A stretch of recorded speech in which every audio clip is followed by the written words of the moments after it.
This is Farooq Azam and you are watching Oxbridge talks. आज मैं आपके लिए बहुत ही खास वीडियो लाया हूं जहां मैं आपको यह सिखाने जा रहा हूं कि एक्टिव से पैसिव हम कैसे बनाएंगे। अभी मैं आपको डायरेक्टली बोर्ड पे लेके चलता हूं, आप देख पाएंगे यहाँ पे है एक्टिव से पैसिव हम कैसे बनाएंगे V1 V5 को।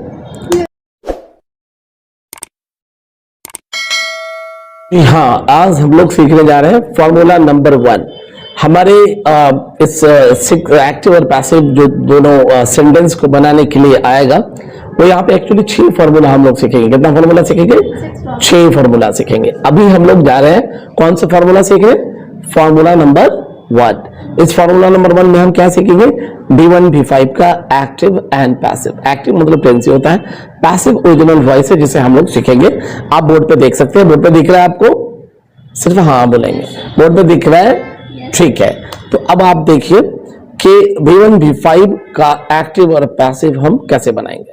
स्क्रीन पे दिख रहा है कि वन साइड में लिखा हुआ है एक्टिव वॉइस एंड दूसरे साइड में लिखा हुआ है पैसिव वॉइस, ठीक है। और इसे हम बनाने जा रहे हैं। मैं एक एग्जांपल लेता हूं एंड अभी हमारे जो भी एग्जांपल इस स्पेशली वीडियो में आने वाला है एक कंप्लीट सिर्फ V1 एंड V5 का होगा, राइट ना।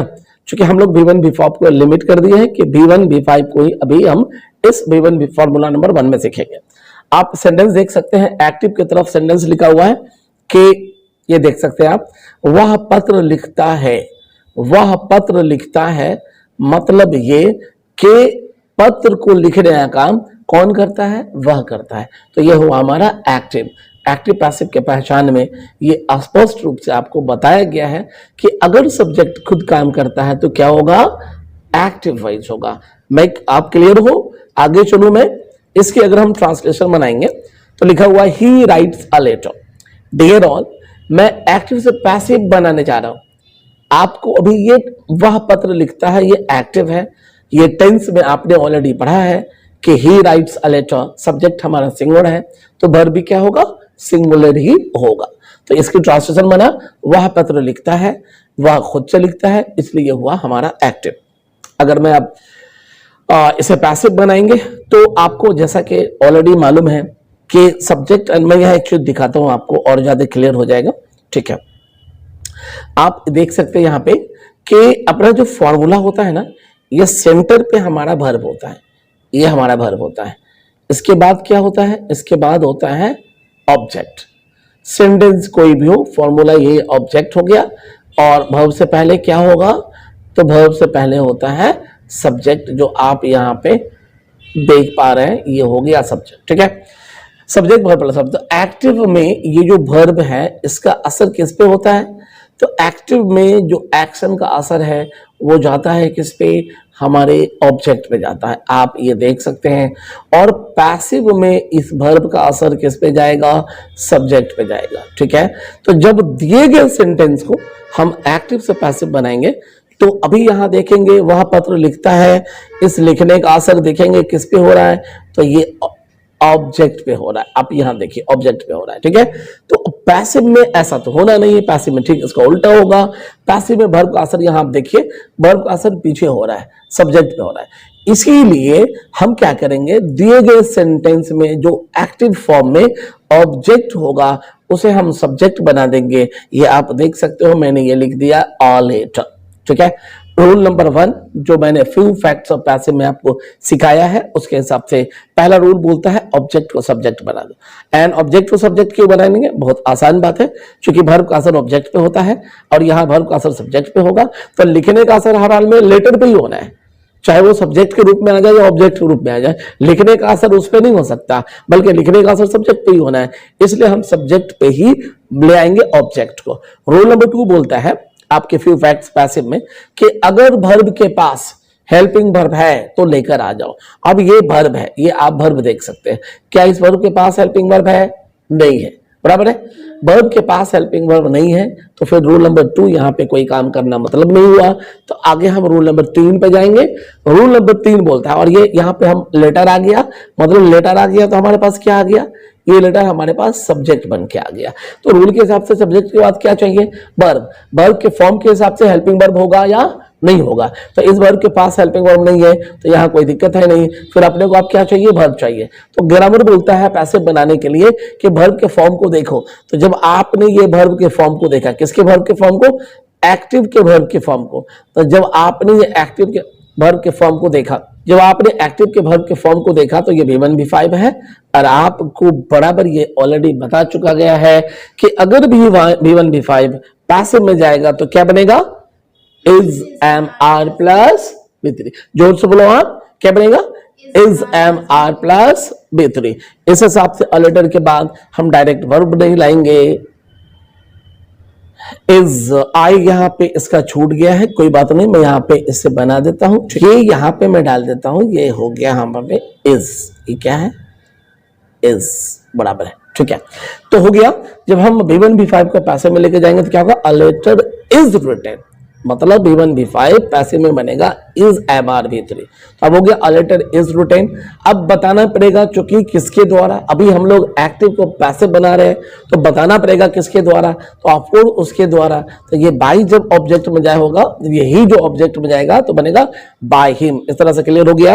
अ लेटर, सॉरी, वह पत्र लिखता है, ही राइट्स अ लेटर, इसका पैसे बनाएंगे तो a letter is written by him. अब ये हमारा इज रिटेन इसलिए कि V1 V5 का पैसिव होता है is am are plus B3।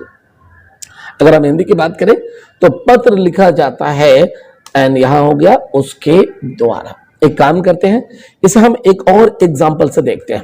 जैसे देखिए, राधा गीत गाती है, गीत कौन गाती है, राधा गाती है। तो ये राधा, ये जो राधा है ना, ये क्या करती है, गीत गाती है। सब्जेक्ट का गीत गाना मतलब एक्टिव हुआ, राइट। तो राधा गीत गाती है, तो इसे हम जब ट्रांसलेट करेंगे तो क्या होगा, राधा सिंग्स अ सॉन्ग। जब हम इसे ऑब्जेक्ट और पैसिव बनाएंगे तो ये जो हमारा सॉन्ग है, ये जो हमारा अ सॉन्ग है, ये अ सॉन्ग हमारे पैसिव में क्या बनेगा, जब आप सब्जेक्ट बनेगा, आप देख सकते हैं।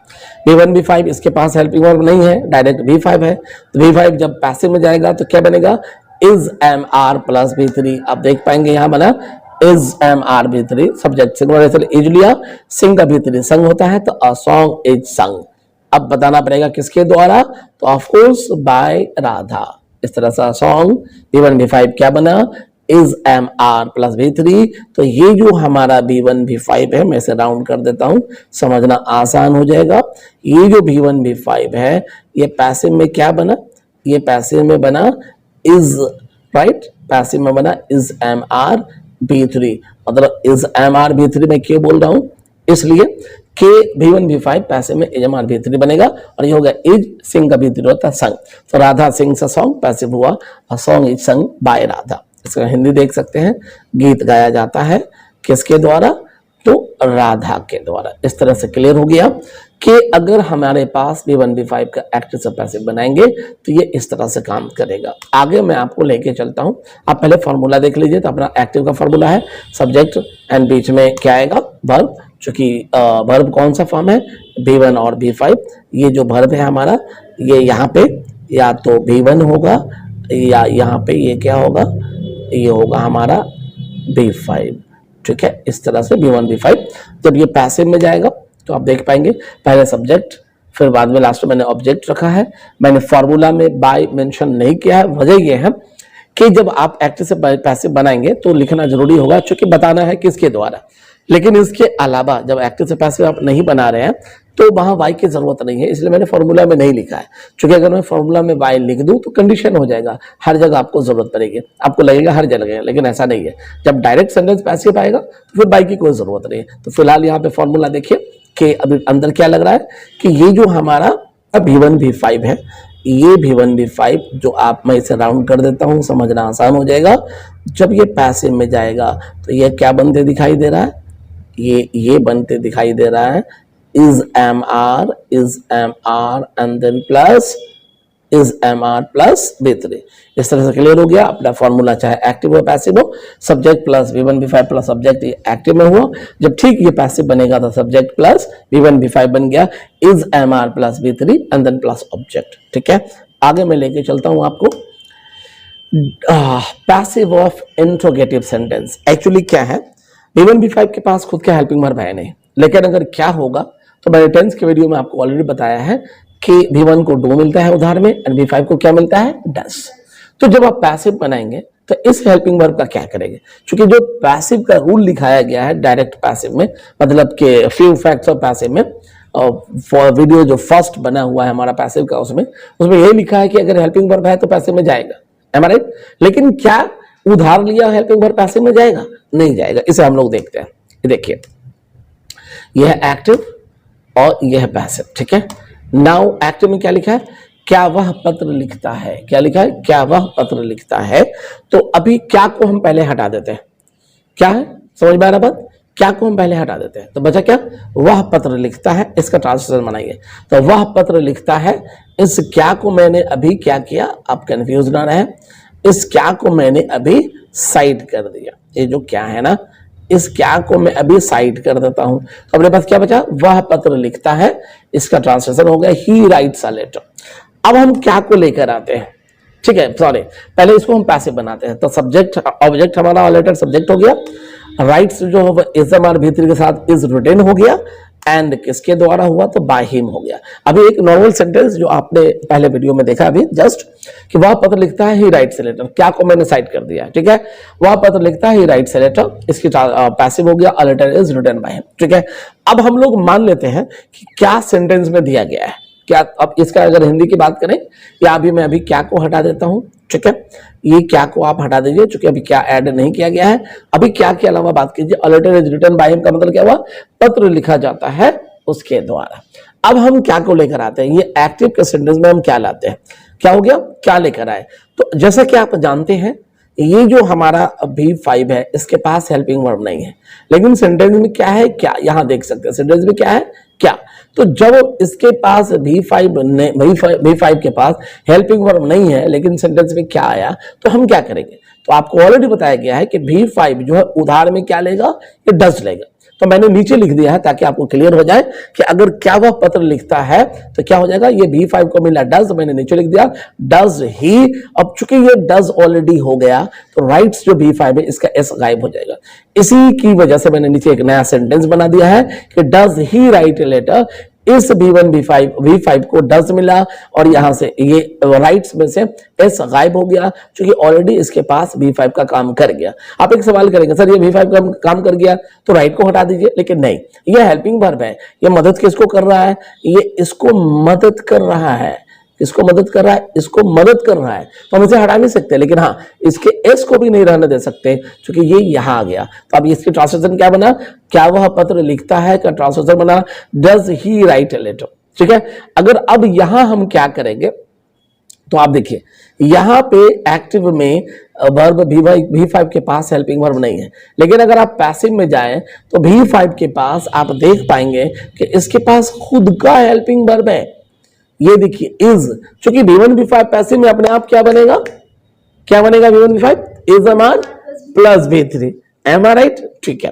तो ऑलरेडी इसके पास अगर ये इज है तो इस डज को लाने की क्या जरूरत है, तो सिंपल हम लोग क्या करेंगे, ये इज जो है यहां से उठ के कहां चला जाएगा, सब्जेक्ट के पहले चला जाएगा। ये हो गया, मैंने एक नए सेंटेंस में यहां दिखाया है, देखिए ये इज जो है, जो ये इज यहां दिख रहा है वो कहां आ गया, सब्जेक्ट से पहले। मैंने सेंटेंस ही नया लिख दिया है ताकि आपको समझना आसान हो। इज बाहर आ गया, बाकी जो है सब वैसा ही रहा, is a letter written by him. इस तरह से इंट्रोगेटिव सेंटेंस आसानी से हम V1 V5 का एक्टिव से पैसिव बनाएंगे। याद रखने की बात यह है, उधार लिए गए हेल्पिंग वर्ब को पैसिव में हम ले नहीं जाते। समझ में आ रहा है मैडम आपको, ठीक है। आगे हम आपको बस 2 मिनट में आपको फ्री करते हैं और मैं अभी बनाने जा रहा हूं पैसिव ऑफ नेगेटिव सेंटेंस। मतलब V1 V5 में अगर कोई ऐसा सेंटेंस हो जो नेगेटिव में होगा, मतलब क्या हुआ मैम जी, नहीं होता है, ठीक है। तो अब आप देखिए, मान लो एक सेंटेंस है, एक्टिव है और ये पैसिव है। सेंटेंस क्या है, वह पत्र लिखता है। मैंने क्या किया, अभी नहीं को मैंने साइड कर दिया आपकी सहूलियत के लिए, तो समझना आसान होगा, ठीक है, ओके। नहीं को मैंने साइड कर दिया, लिखा हुआ वह पत्र लिखता है और इसकी ट्रांसलेशन होगा ही राइट्स ए लेटर, और ये बनाना आपको ऑलरेडी आता है, ठीक है। अब यहाँ पे मैं ट्रांसलेशन इसका अगर ये बना देता हूँ स्पेशली पैसिव, तो हो गया a letter is written by him, और इसका हिंदी हो गया पत्र लिखा जाता है उसके द्वारा। मैंने कोशिश क्या किया है, नहीं को पहले हटा दिया है, देखना आसान होगा कि नहीं की वजह से क्या चेंजेस आता है, इसलिए मैंने नहीं को नहीं देखा। तो वह पत्र लिखता है, he writes a letter, passive हो गया, a letter is written by him. इसका हिंदी सेंटेंस हुआ, पत्र लिखा जाता है उसके द्वारा। अब मानते हैं कि सेंटेंस में नहीं लिख देते हैं, वह पत्र नहीं लिखता है। तो अगर ये नहीं आ गया तो नहीं क्यों क्या करेंगे, तो मैं आपकी जानकारी के लिए बता दूं, नहीं एडवर्ब है, इसका जो ओरिजिनल स्थान है वो कहां है, वर्ब से पहले। और ग्रामर बोलता है कि नहीं, नॉट बगैर हेल्पिंग वर्ब के ये आ नहीं सकता है। इसे आने के लिए क्या करना पड़ेगा, हेल्पिंग वर्ब का सहारा लेना पड़ेगा। अब आप देखिए यहां पे मैंने क्या किया, समझिए। नॉट नहीं था, क्या था यहां पे, ये नॉट नहीं था, तो क्या बना, ही राइट्स अ लेटर। अब मैं नॉट लाऊंगा तो जैसा मैंने बताया कि नॉट कहां आएगा, तो ये नॉट का ओरिजिनल जगह होता है वर्ब से पहले। नॉट कहां आएगा, वर्ब से पहले एंड हेल्पिंग वर्ब के बाद। तो जब नॉट आया, क्या आया, नॉट आया, तो नॉट ग्रामर बोलता है कि बगैर हेल्पिंग वर्ब के हम नहीं ला सकते हैं। तो वर्ब का कौन सा फॉर्म है, यहां पे आप देख सकते हैं, यहां पे वर्ब का कौन सा फॉर्म है, ये B5 है, तो B5 को कौन सा हेल्पिंग वर्ब मिलेगा, बताओ, B5 को कौन सा हेल्पिंग वर्ब मिलेगा, डज मिलेगा। इसलिए ये B5 इसको डज बनाया और खुद क्या बन गया, B1। क्योंकि यहां से जो एस है ना, यहां से गायब हो गया। क्यों गायब हो गया, क्योंकि डज आ गया, तो B1 B5 हम नहीं बना सकते।